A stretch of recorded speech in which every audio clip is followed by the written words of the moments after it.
Bonjour à tous, merci de votre fidélité sur Monaco Info. En ce lendemain de Noël, je vous propose de découvrir les titres de votre journal. Nous commencerons cette édition avec le ballet événement au Grimaldi Forum, Casse-Noisette compagnie de Jean-Christophe Maillot. Ensuite, nous irons au Fairmont avec de jeunes chefs en herbe qui s'étaient retrouvés dans les cuisines de l'hôtel. Et enfin, nous parlerons d'un documentaire qui montre une autre facette de la principauté. En ouverture de ce journal, direction le Grimaldi Forum pour découvrir Casse-Noisette compagnie. À l'occasion de ses 20 ans à la tête des ballets de Monte-Carlo, Jean-Christophe Maillot retrace sa carrière au travers de ce spectacle. José Sacré vous en dit plus.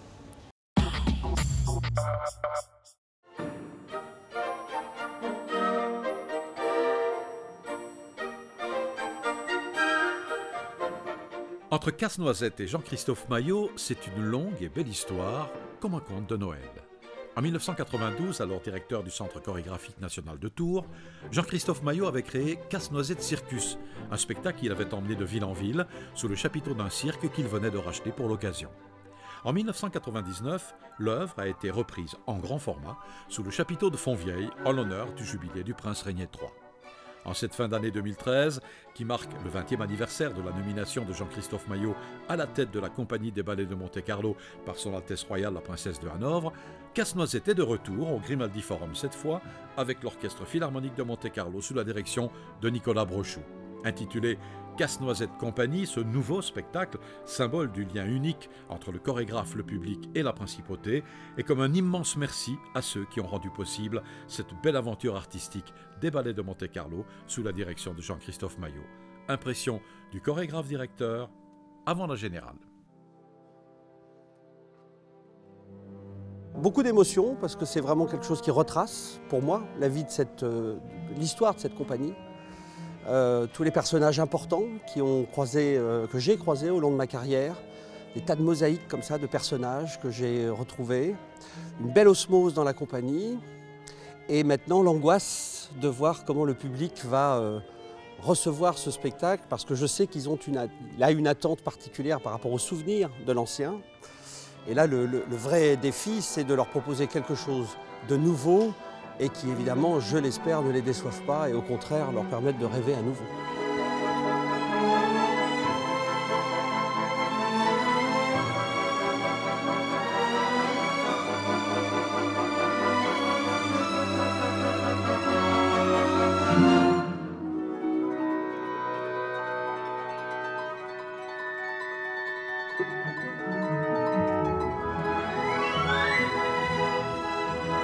C'est un spectacle festif, c'est un spectacle joyeux, c'est un spectacle qui se veut un spectacle de partage, mais qui mène par ailleurs une réflexion, encore une fois, sur l'histoire de cette compagnie et sur l'histoire des ballets que j'ai créés au fil des années à Monte-Carlo. On va retrouver La Belle, on va retrouver Le Songe, on va retrouver Roméo et Juliette.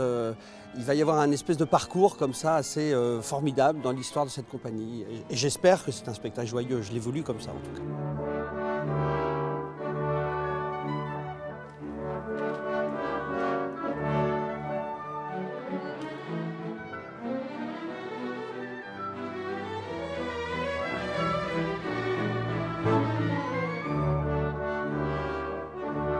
C'est un bilan avec une ambition démesurée de continuer à chercher, à inventer, de trouver des nouveaux horizons, de continuer à rester vivant. Je crois que la beauté de mon métier, c'est qu'on est en permanence en état d'alerte et qu'on a, je pense, la conscience que, comme tout le monde d'ailleurs, que la vie est incertaine, on ne sait pas où elle peut nous mener et que chaque jour doit être un défi, une fête, un travail dans le plaisir.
De jeunes chefs en herbe se sont retrouvés dans les cuisines de l'hôtel Fairmont ce lundi. Ils ont appris à décorer une bûche de Noël en compagnie de 2 grands chefs.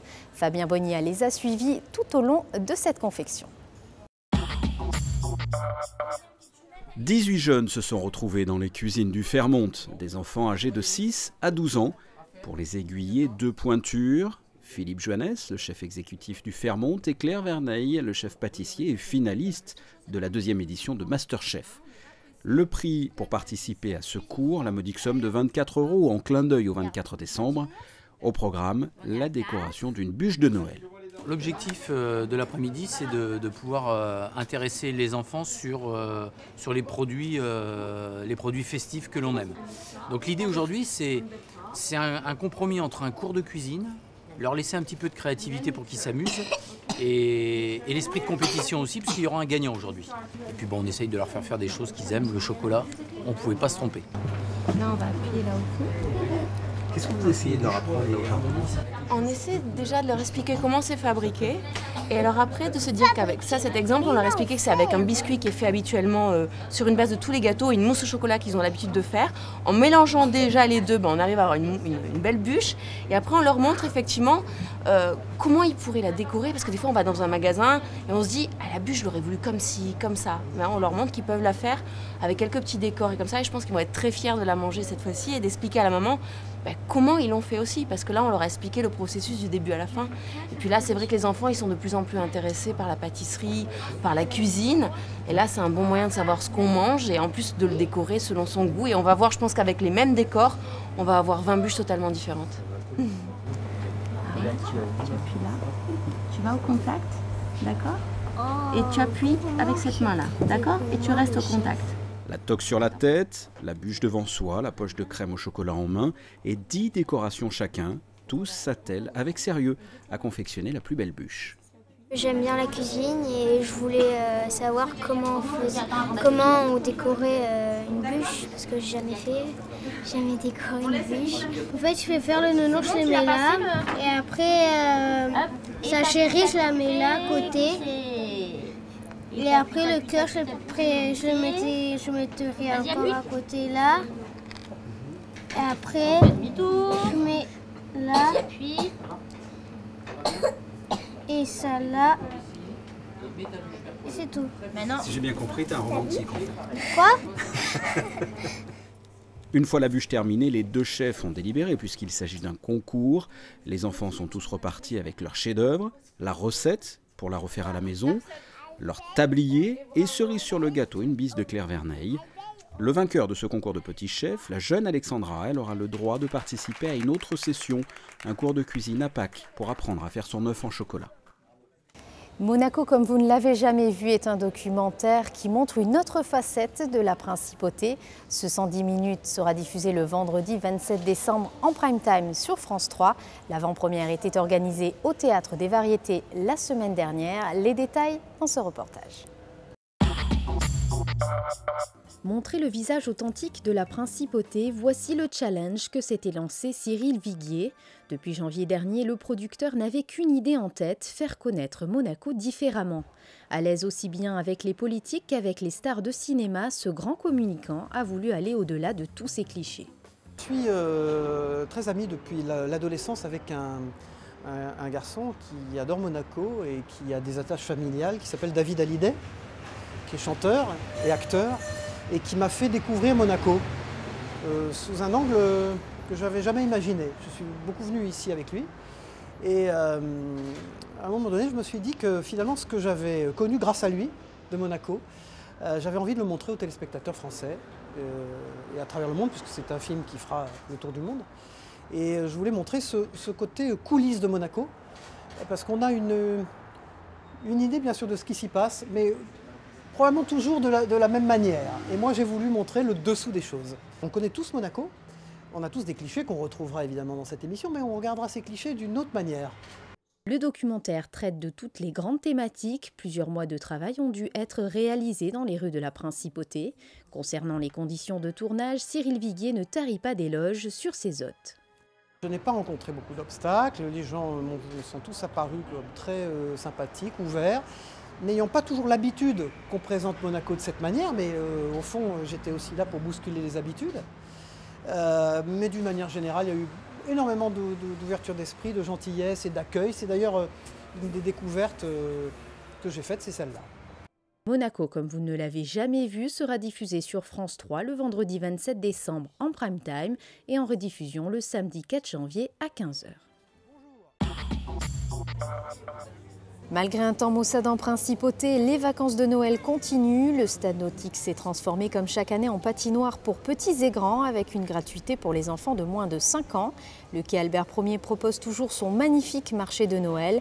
Chalets de vente, stands gourmands se côtoient pour le plus grand bonheur des visiteurs. Et enfin, sachez que pour la Saint-Sylvestre, la mairie propose de nombreuses activités sur le port Hercule avec une grande soirée au programme et un feu d'artifice aux 12 coups de minuit. Voici à présent les prévisions météo pour les prochains jours. Vendredi, le soleil sera enfin de retour en principauté avec des températures allant de 10 à 15 degrés. Samedi, une nouvelle dégradation du temps avec un mercure qui oscillera dans les 13 degrés durant toute la journée. Dimanche, moins de menaces de pluie avec un thermomètre allant de 10 à 14 degrés. Et enfin lundi, un début de semaine ensoleillé avec une maximale de 16 degrés. C'est la fin de cette édition, merci de l'avoir suivi et c'est de circonstance. À présent, retrouvez Christine Datomel qui vous emmène à la découverte de Limone. À très bientôt sur Monaco Info.